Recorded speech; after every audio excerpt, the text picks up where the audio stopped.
निस्तब्ध रात, मिस्र के एक आम घर के कोने में बैठे अल्लाह के जिक्र में मशगूल हैं हजरत आसिया। आसिया सिर्फ खूबसूरत ही नहीं थी, बल्कि वो उस दौर की सबसे ज्यादा पर्दा नशीन, सबसे ज्यादा नरम दिल, सबसे ज्यादा बाहया औरत थी। लेकिन उनके साथ एक ऐसा वाकया पेश आया जिस वाकये से जमीन जैसे थम गई थी। दूर शाही महल में एक खौफनाक मंसूबा तैयार किया जा रहा था। मिस्र का बादशाह फिरौन अपने शाही दरबार में बैठा था। उसके पास वजीर हामान, बड़े बड़े नजूमी, लश्कर और बहुत से अहले इल्म लोग मौजूद थे। अचानक उसका वजीर हामान बुलंद आवाज में बोला, हुजूर, मुल्क के तमाम लोग आपको रब मान चुके हैं, सब आपके हुक्म की हर्फ ब हर्फ पैरवी करते हैं, लेकिन बनी इसराइल के कुछ लोग अब तक नहीं माने। और एक खानदान है जो हजरत यूसुफ अलैहिस्सलाम के दीन के पैरोकार हैं। वो तो आपसे नफरत करते हैं। वो कहते हैं अल्लाह के सिवा किसी को रब नहीं मानेंगे। यह सुनकर फिरौन गुस्से से गरज कर बोला, किसकी इतनी बड़ी जुर्रत है? कौन है वो शख्स? तब हामान ने कहा, वो शख्स मुजाहिम है। फिरौन ने कहा, कल उसे पकड़कर लाया जाए, मैं उसे सिखाऊंगा कि इस दुनिया में रब कौन है। अगले दिन हामान अपने लश्कर के साथ रवाना हुआ। रास्ते में फिरौन का अजीम लश्कर देखकर आम लोग खौफजदा होकर अपने अपने घरों में छिप गए।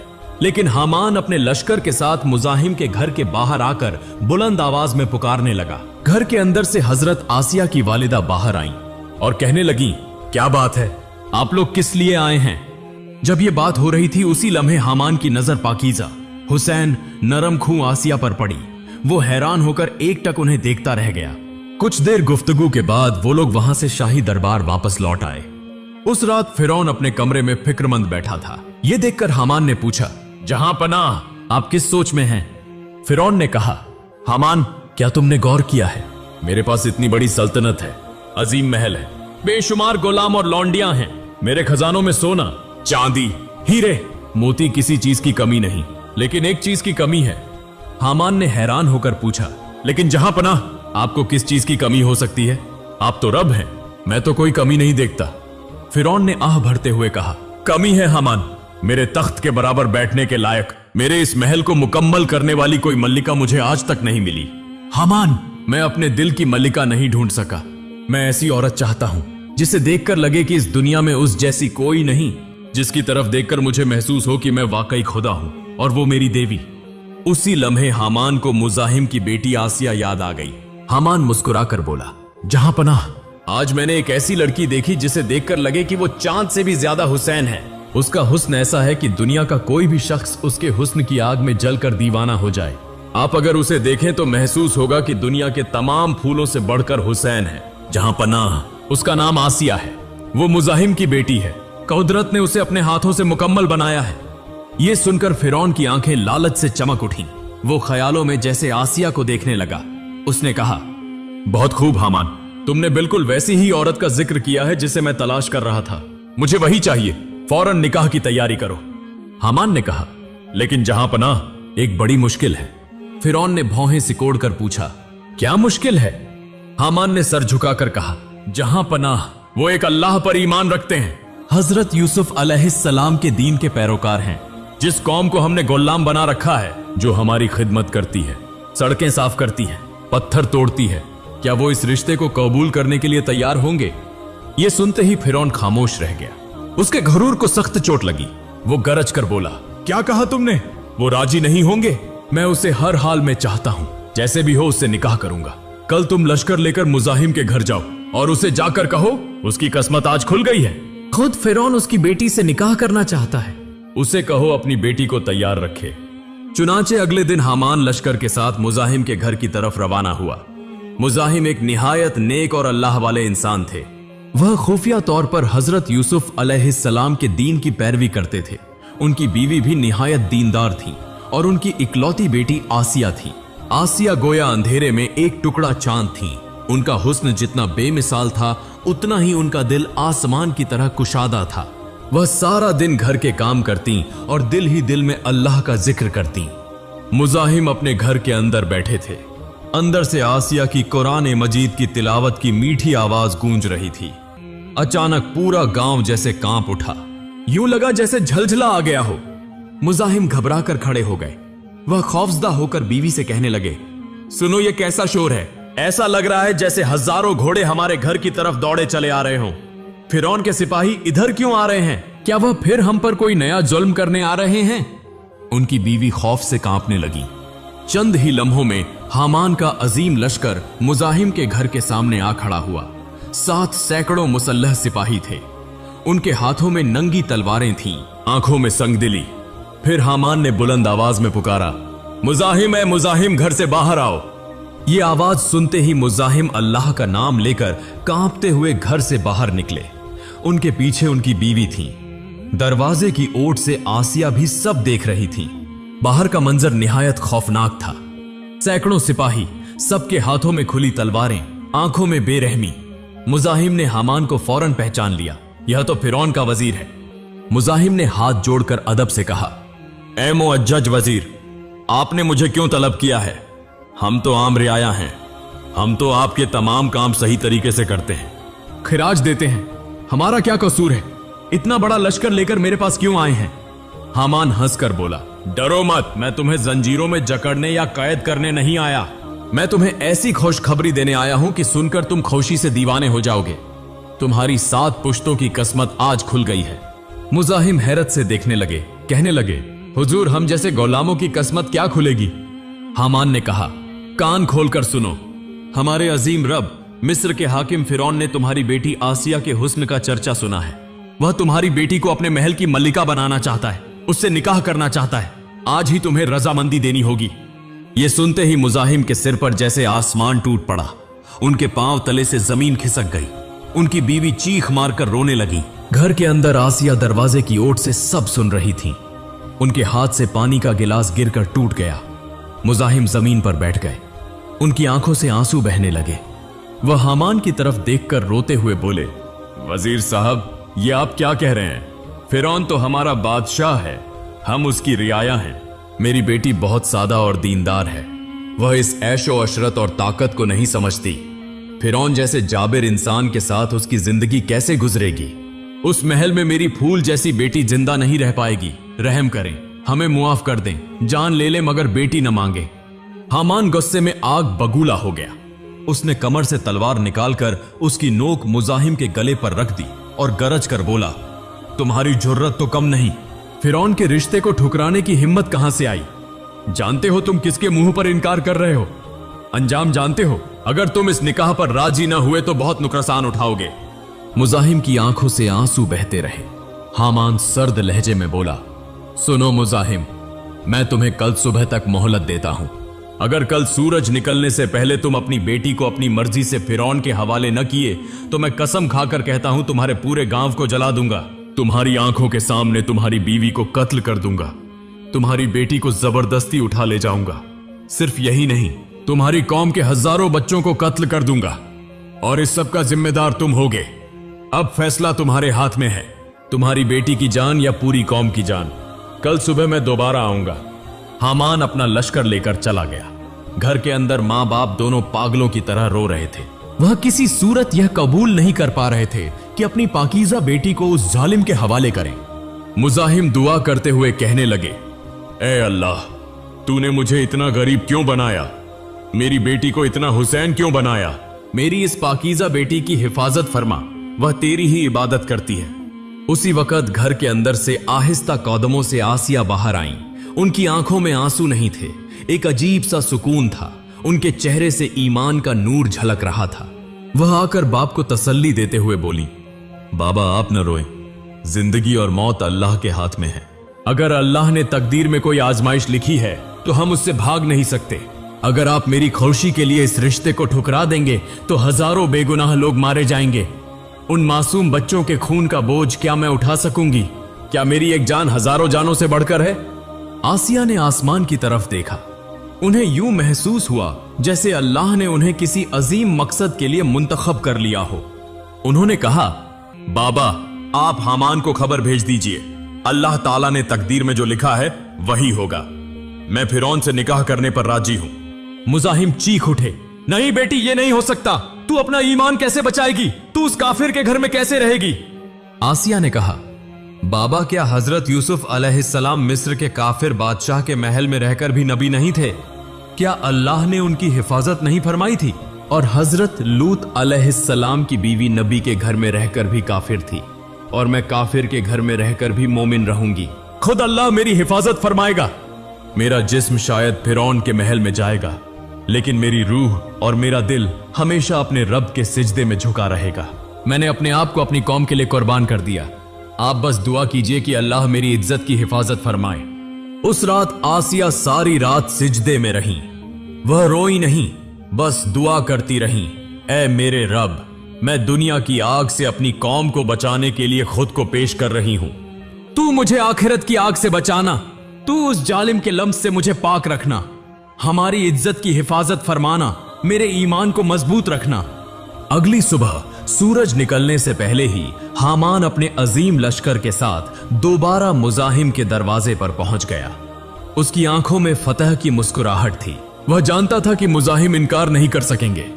मुजाहिम ने दिल फटने वाले रोने को जब्त करते हुए हामान को बता दिया कि उनकी बेटी राजी है, लेकिन उन्होंने कहा, वजीर साहब, मेरी बेटी ने एक शर्त रखी है, अगर यह शर्त मान ली जाए तभी वह निकाह पर राजी होगी।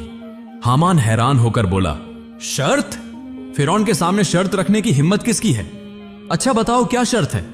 मुजाहिम कांपते हुए बोले, मेरी बेटी कहती है कि वह निकाह करेगी अगर फिरौन वादा करे कि वह हमारे खानदान के किसी फर्द को कभी कत्ल नहीं करेगा, हम पर जुल्म नहीं करेगा और बनी इसराइल पर होने वाले मजालिम कम करेगा, और महल में मेरी बेटी को अपने दीन पर अमल करने की मुकम्मल आजादी दी जाएगी। हामान ने कहा, ठीक है, यह मैं मंजूर करा लूंगा। दरअसल उस वक्त फिरौन आसिया के हुस्न के बयान से इस कदर दीवाना हो चुका था कि वह हर शर्त मानने पर मजबूर था। फिर पूरे मिस्र में जश्न शुरू हो गया। शाही महल में खुशी की लहर दौड़ गई। जब आसिया अपने वालिद के घर से बाहर निकली तो उनके बदन पर शाहाना लिबास था, लेकिन उनकी आंखों में आंसू थे। रुखसती के वक्त उन्होंने अपने वालिद को गले लगाकर सिर्फ एक ही बात कही, अब्बा जान, मेरे लिए फिक्र न कीजिए, मेरा रब मेरे साथ है, बस दुआ कीजिए कि मैं आखिरी सांस तक ईमान के साथ जिंदा रह सकूं। फिरौन की दौलत और शान और शौकत मुझे अंधा न कर दे। फिर आसिया को शाही लिबास में आरास्ता करके फिरौन के अजीम लश्कर के साथ महल में ले जाया गया। रात गहरी हो गई। फिरौन के महल का सबसे खूबसूरत और पुरताश कमरा आसिया के लिए सजाया गया था। हजारों चराग रोशन थे, दीवारें सोने से मुजय्यन थीं, चारों तरफ खुशबू फैली हुई थी, लेकिन आसिया को यूं लगा जैसे वह किसी कब्र में बैठी हो। यह शान और शौकत उन्हें अपनी तरफ मुतवज्जा नहीं कर रही थी, बल्कि उनका दम घुट रहा था। कनीजें उन्हें सजा कर चली गईं। आसिया अब अकेली थी। वह जानती थीं कि कुछ ही देर में वह गुनाहगार फिरौन इस कमरे में दाखिल होगा। उन्होंने फौरन वुजू किया और कमरे के एक कोने में अल्लाह की इबादत में मशगूल हो गईं। उनका जिस्म खौफ से कांप रहा था, लेकिन उनका दिल अल्लाह की मोहब्बत में डूबा हुआ था। वह सिजदे में गिर गईं, आंसुओं से जाए नमाज भीग गई। वह रोते हुए दुआ करने लगी, ऐ मेरे रब, मैं दुनिया की आग से अपनी कौम को बचाने के लिए खुद को कुर्बान कर रही हूं। तू मुझे आखिरत की आग से बचाना, तू उस जालिम के लम्स से मुझे पाक रखना, मेरे लिए जन्नत में अपने पास एक घर बना देना। कुछ देर बाद भारी कदमों की आवाज सुनाई दी। कमरे का बड़ा दरवाजा खुल गया। फिरौन अंदर दाखिल हुआ। उसने शाही लिबास पहना हुआ था, आंखों में ख्वाहिश की चमक थी। वह सोच रहा था कि आज वह मिस्र की सबसे हुसैन औरत को हासिल करेगा। कमरे में दाखिल होते ही उसने देखा कि आसिया दुआ में मशगूल हैं। उसने कुछ न कहा, क्योंकि वह पहले ही उनकी शर्त मान चुका था। आहिस्ता आहिस्ता जब वह करीब आया तो उसने अपनी आंखों से देखा कि आसिया के नूर से जैसे पूरा कमरा रोशन हो रहा है। फिरौन ठिठक गया। उसने सोचा, यह हुस्न इंसान का है या किसी परी का। फिरौन आहिस्ता कदमों से आसिया की तरफ बढ़ने लगा। वह पुकार कर बोला, आसिया, ऐ मेरी जान की मलिका, आज से तुम सिर्फ मेरी, इस मिस्र की मलिका हो। आज से मैं तुम्हारा गुलाम हूं, मेरी तरफ देखो, मैं तुम्हें दुनिया की सारी फतूहात की खुशी दूंगा। यह सुनकर आसिया को कुछ नागवारी महसूस हुई। वह पीछे हट गई। उनके चेहरे पर खौफ का कोई निशान न था, सिर्फ नफरत थी। उन्होंने कहा, तुम मिस्र के बादशाह हो सकते हो, लेकिन मेरे दिल के बादशाह नहीं हो। मेरे करीब मत आओ। मैं तुम्हारी मल्लिका बनकर रहूंगी, लेकिन तुम मुझे छू नहीं सकोगे। मेरा रब इसे पसंद नहीं करता। फिरौन हल्का सा हंसकर बोला, आसिया, तुम्हारा रब अब मैं हूं। जिस रब की तुम इबादत करती हो वह झूठा है। मान लो कि मैं ही तुम्हारा रब हूं। आसिया, शायद तुम शर्मा रही हो, आओ मेरे करीब आओ। फिरौन ने हाथ बढ़ाकर आसिया को छूना चाहा। ऐन उसी लम्हे एक मौजिजाती वाकया पेश आया। जैसे ही उसका बढ़ा हुआ हाथ आसिया के जिस्म के करीब पहुंचा, उसे महसूस हुआ जैसे उसने किसी अनदेखी आग की दीवार को छू लिया हो। उसके जिस्म के तमाम आज़ा जैसे मफलूज होने लगे। फिरौन चौंक गया और फौरन हाथ पीछे हटा लिया। उसने सोचा शायद यह उसका वहम है। उसने दोबारा कोशिश की। इस बार उसने महसूस किया कि उसका हाथ सुन्न हो रहा है, पत्थर की तरह भारी हो रहा है। वह अपना हाथ हिला न सका। उसकी दिल की धड़कन तेज हो गई, सांस रुकने लगा, आंखों के सामने अंधेरा छा गया। वह खौफ से चीख उठा, यह क्या हो रहा है? मेरा जिस्म सुन्न क्यों हो रहा है? मेरा दम क्यों घुट रहा है? कोई है, मुझे बचाओ। लेकिन उसकी चीख कमरे से बाहर न जा सकी। आसिया ने पुरसुकून आवाज में कहा, रुक जाओ, क्या अब भी तुम नहीं समझते? मेरा रब जो आसमान और जमीन का मालिक है, वह मुझे तुम्हारे नापाक लम्स से बचा रहा है। अगर तुमने एक कदम भी और बढ़ाया तो तुम हलाक हो जाओगे। फिरौन यकीन नहीं कर पा रहा था। वह खुद को मिस्र का खुदा कहता था और उसका अपना जिस्म उसकी बात नहीं मान रहा था। वह गुस्से और जिल्लत में दोबारा आसिया की तरफ लपकना चाहता था, लेकिन इस बार अल्लाह ने एक खास जिन्न को आसिया की सूरत में जाहिर कर दिया। बहुत से मुफस्सिरीन ने बयान किया है कि जब भी फिरौन आसिया को छूने की कोशिश करता, वह दरअसल किसी साए या किसी और शय को छू रहा होता। असल आसिया उसकी पहुंच से बाहर रहती। दूसरी रिवायात में है कि जितनी बार फिरौन आगे बढ़ता, उसे सांस की तकलीफ और मिर्गी के मरीज की तरह झटके शुरू हो जाते। आखिरकार फिरौन थक कर, शिकस्ता हाल और खौफजदा होकर बिस्तर पर गिर पड़ा। वह आसिया की तरफ देखकर बोला, क्या तुम कोई जादूगर हो? तुम कौन हो? जब भी मैं तुम्हारे करीब आता हूं ऐसा क्यों होता है?